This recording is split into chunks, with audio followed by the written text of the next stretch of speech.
At gumating na ating Flexstone. Ayan, Flexstone na pang gaming pre. So, syempre, itetest natin to kung maganda ba talaga ito pang gaming talaga. Kung okay na ba siya para sa kanyang price syempre. At ikukumpara din natin to sa ating Black Shark na ang laki na agwat ng price pre. Ang laki na agwat. Ito kasi 1,000 to. Ito naman 350 lang. So, laki na difference pagdating sa pricing. Kaya ikukumpara natin kung ito kasi 2 years na sa akin to at hanggang gusto pa din tunog. So, ikukumpara natin dito sa halagang 350 na meron kang RGB light. Kasi ito pang kanyang future ata to na kaya napa-audio na ito kasi ito yung bagong labas ng Flexstone. Ayun no. Na meron RGB light.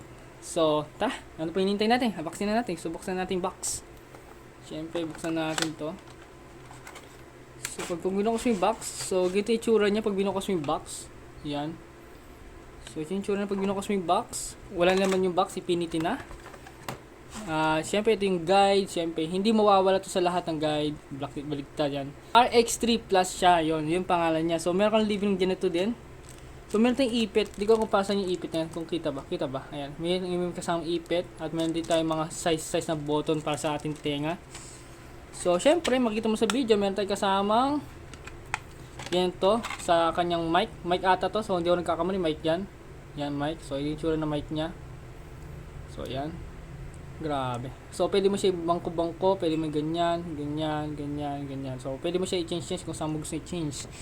Tapos, ano pa ba? So, ito siya, ano pa ba yan, no? So, buksan natin yung guide. Yung guide niya. So, ito yung guide niya, isang ganito yung guide niya pare. So, yan. So, check natin kung may alog.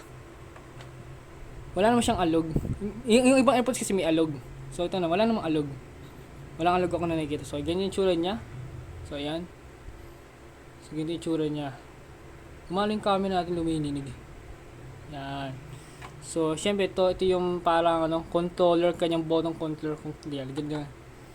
Controller button yan So ito yung mic, pwede mo i-off yung mic mo, pwede mo i-on yung mic mo. So ito yung lakas button Ilalakasan mo o hindi hihina mo. Yan. May sa likod ng button. Ano to? Pang call. So, pang call siguro to. Yan, pang call siguro. Yan. Yung button sa likod. So, yan naman. So, ito yung tsura niya. Overall. At Type-C siya,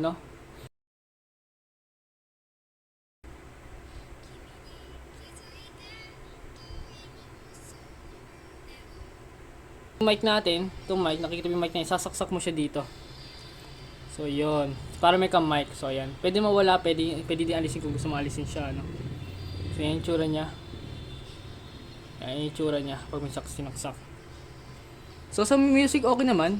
Pwede na rin sa halagang 350 pesos. Pwede na rin sa kanyang itsura at kanyang quality. Yan.